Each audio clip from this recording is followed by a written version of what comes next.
Bonjour chers co-créateurs, co-créatrices. Bonjour Monique. Bonjour Lilou. Bonjour Carla. Bonjour Lilou. Merci mesdames d'avoir accepté de faire cette interview. Merci à toi de nous avoir invités. Merci de nous avoir invités.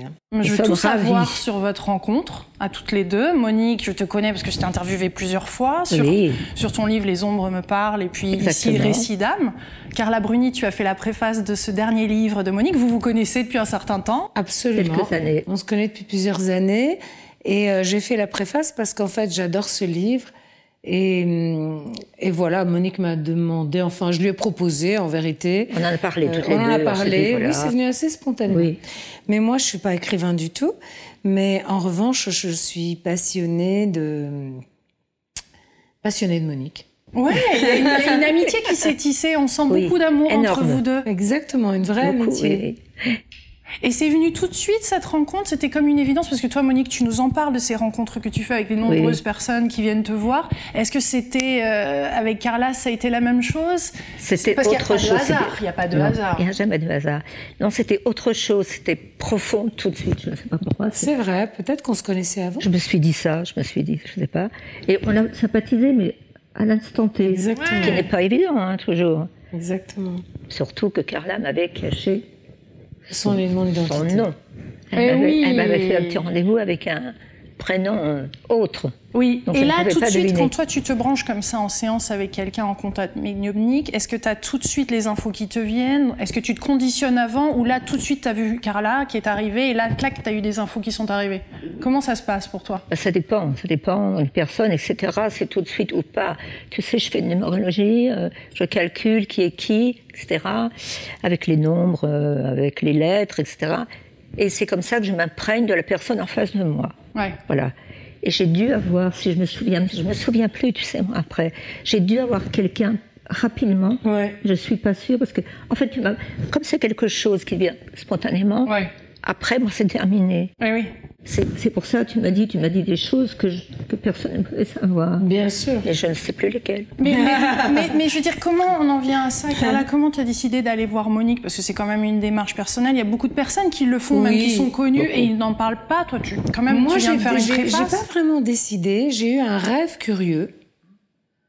Et après ce rêve, je suis allée déjeuner avec une de mes plus chères amies, qui n'est pas du tout quelqu'un qui est dans l'ésotérisme, quelqu'un qui travaille dans la mode, une amie que je connais depuis 30 ans.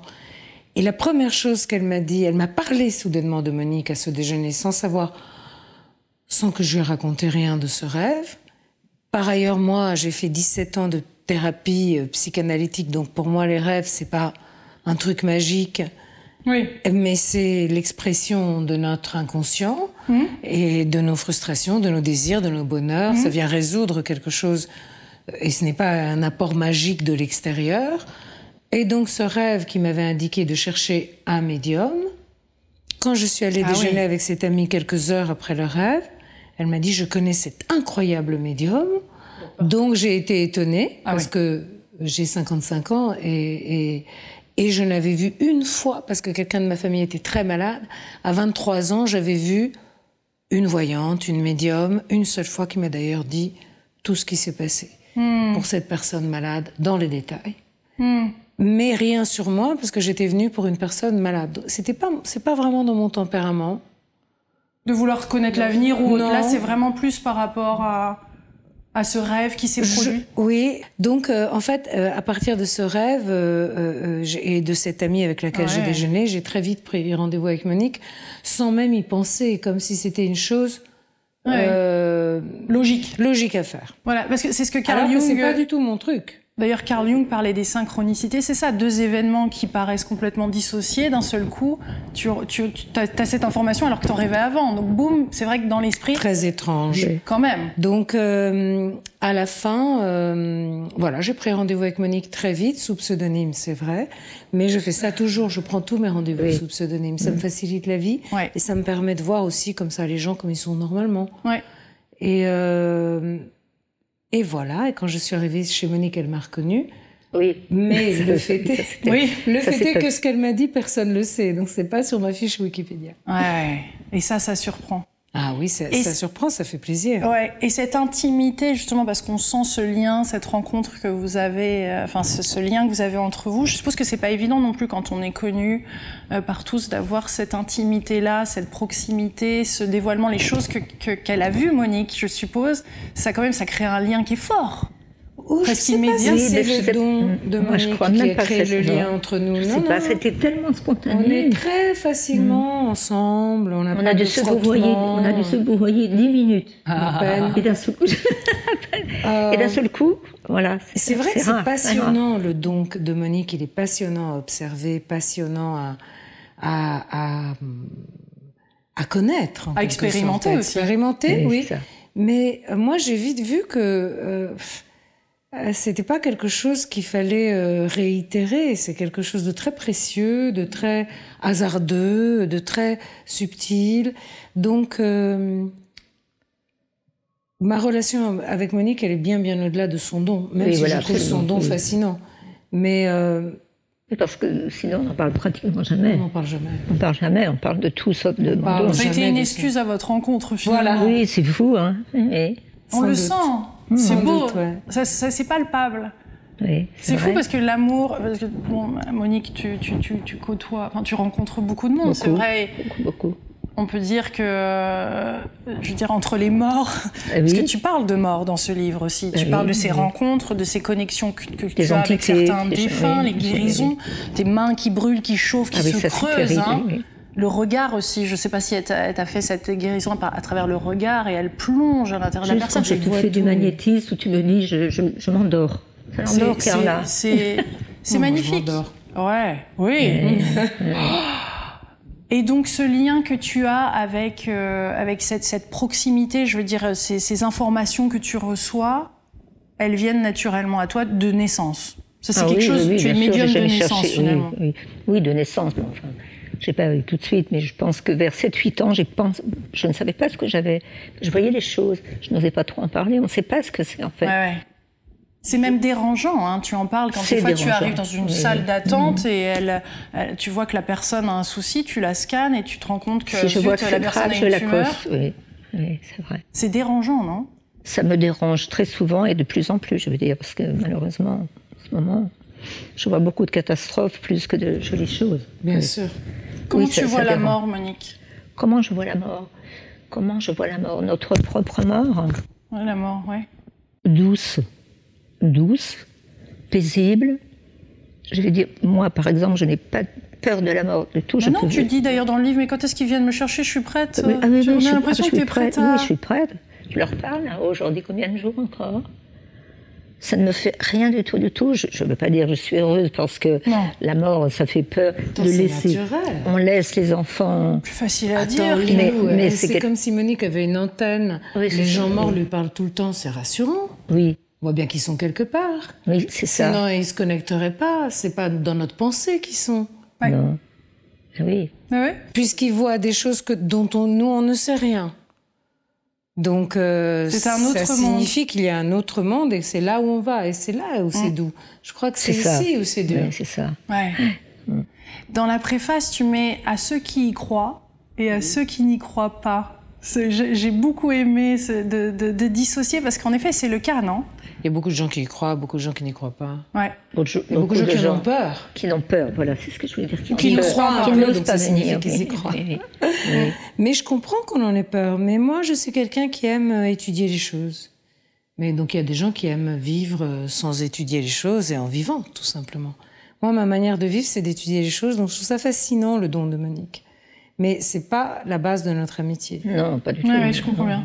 On peut passer une semaine ensemble sans parler rien. Ah bah oui, bien sûr. Sans avoir de flash, sans rien. C'est mais ça a été une excuse à votre rencontre. Oui.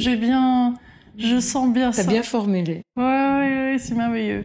Monique, as-tu quelque chose à ajouter à cette délicieuse rencontre, ou quelque chose que tu aimerais partager par rapport à ce que tu vis, tu ressens en ce moment ou autre? Ou à Carla, si tu as envie de lui. À Carla, je lui ai déjà tout dit. J'ai déjà tout dit. J'adore. On se raconte tout, donc voilà. Merveilleux. Voilà. Si j'ai quelque chose, je peux t'appeler, c'est rare, mais c'est sûr. Si, quand ton mari avait un petit souci de santé, je t'ai appelé, tu étais partie, je t'ai dit peut-être que j'ai eu. Je me souviens. C'était très bref. Et c'était un avertissement. Oui, parfois il y a des avertissements. Un avertissement. C'est intéressant d'en avoir. Ouais. Après, on en fait ce qu'on veut. Oui, voilà, surtout que les avertissements, je pense pas que les âmes nous les donnent pour rien. C'est-à-dire, sinon ils disent rien. Non. Voilà. Sinon ils disent rien quand il n'y a rien à faire. Donc s'il y a un avertissement, ça veut dire qu'il y a quelque chose à faire. Ce qui est rare. Ça s'est avéré juste, ces avertissements? Non, mais oui, toujours. Oui. Ah ouais. Ouais, c'est quand même précis. Oh. Ah ouais. Monique, dernière chose, à la fin du livre, tu parles de ces vies passées que tu as revécues avec 2 moines tibétains. J'adore que tu nous parles de cette expérience. Ah oui, et là, tu te vois à travailler avec les plantes et ces connaissances des plantes que tu avais déjà dans cette vie-ci aussi. Hein. Oui, moi je pense que j'avais ça. Oui, je me vois, après on a pensé que c'était le Sénégal, en brousse, et je ramassais des plantes. D'où le petit pantalon, je comprends mieux. Tout vu, Lilou, elle a tout compris. Quel œil, Lilou. Oui, je me voyais, le maître tibétain me parlait, vous êtes, voilà. Et je me voyais à la brousse, comme une bohémienne. Une fois, j'avais une toile, je sais pas, et je ramassais je les faisais macérer. Je me voyais faire ça. Tu avais la connaissance des plantes comme une chamane, quelque chose qui m'a passionné. Exactement. Que tu as déjà vécu. C'est quelque chose qui me passionne encore. Je fais toujours des mélanges, mais maintenant, je ramasse pas les herbes. Voilà, mais je fais quand même des mélanges. Donc tu as le don, on va juste résumer, mais tu as le don de la clairvoyance, tu es médium, médium prémonition, guérisseuse. Oui, guérisseuse, ça veut dire quoi? Je fais pas magnétiseuse, je dirais plus que guérisseuse. Plus la connaissance des plantes aussi, à travers les huiles essentielles. Exactement. Tu fais tes petites formules. Oui, je fais des formules. C'est génial. J'en ai fait pendant des années. Monique, je l'adore. Moi aussi, je t'adore. On l'adore. Merci beaucoup, Carla, d'avoir accepté de faire cette interview. Merci de nous avoir invités, c'était un bonheur. Merci. Et il faut lire ce livre parce que moi, je trouve, vous voyez, tu posais la question à Monique sur la mort. Moi, je trouve que ça réconforte de la mort, tout ça. Oui. Bon, alors moi, je crois en Dieu, hein, j'ai toujours cru en Dieu, je crois en Dieu, en quelque chose en tout cas. Je crois pas beaucoup dans les religions, mais je crois en Dieu. Donc, je trouve que c'est réconfortant. Et réconfortant de savoir que on est quand même veillé, que en fait les anges gardiens donc ils existent et que nous on verra et que nos nous familles quand on sera là-haut. Donc c'est fantastique. Ça signifie que cette vie si cruelle, si belle, si brutale, si douloureuse et si joyeuse aussi, en fait c'est un passage. C'est ça. Et ces mots, c'est fou parce que quand on a un contact médiumnique, les mots qui sont utilisés, l'intonation, on ressent cet être cher et aimé qui nous parle. Et ça, au niveau, quand on vit un deuil, c'est tellement précieux. Très réconfortant. Et personne d'autre ne peut savoir ça. C'est vraiment une expérience à vivre. Mais je crois que c'est très rare quand même les gens communiquent. Il y a quand même beaucoup de charlatans. Il faut faire attention à ça. Voilà là où il faut faire attention. Moi, j'ai eu peur d'être charlatan, entre guillemets, parce que je me disais pourquoi j'ai ça au début. Oui, comment ça? Et après, quand on me dit, mais il est habillé comme ça, il a été enterré comme ça, avec son... Non. Oui, tu comprends pas toujours les infos quand t'arrives. Non, je comprends jamais les infos. Non. Faut les noter. Oui. Moi, c'est comme ça, si tu veux. Je lis et je suis présente et non présente. Je lis, je ne sais pas. Et après, je dis noter. Oui, je vois. Je vois. La clairvoyance. Vous savez, pour une amie commune, que son papa a eu un accident d'hélicoptère, tu vois. Et je lui dis, je ne sais, elle était là depuis 10 minutes, je ne la connaissais pas. Je lui dis, je ne sais pas, j'ai un hélicoptère qui se pose, et un militaire, et je dis le prénom. Elle me dit, c'est mon père. C'est mon père qui s'est tué en hélicoptère. Donc comment peux-tu inventer ça? Et si tu vois, après tant d'années, je ne sais pas que je doute, mais je me dis pourquoi j'ai ces images qui arrivent. C'est pas facile, c'est quelque chose d'assez dur. Et puis je vis des drames au travers des gens. Donc ça, dont des jeunes personnes, des jeunes âmes qui partent. Oui, donc c'est douloureux. Des jeunes corps qui partent surtout. Les âmes restent. Oui, c'est vrai. Oui, c'est ça. Récidam, elle nous parle, tout à fait. C'est ça, oui. Merci beaucoup à vous deux. Merci beaucoup. Et à très bientôt. Chers co-créateurs, le voici, Récidam. Je vous encourage vivement à le lire, dont la préface est faite par Carla Bruni. Gros bisous et à bientôt. Au revoir tout le monde. Au revoir.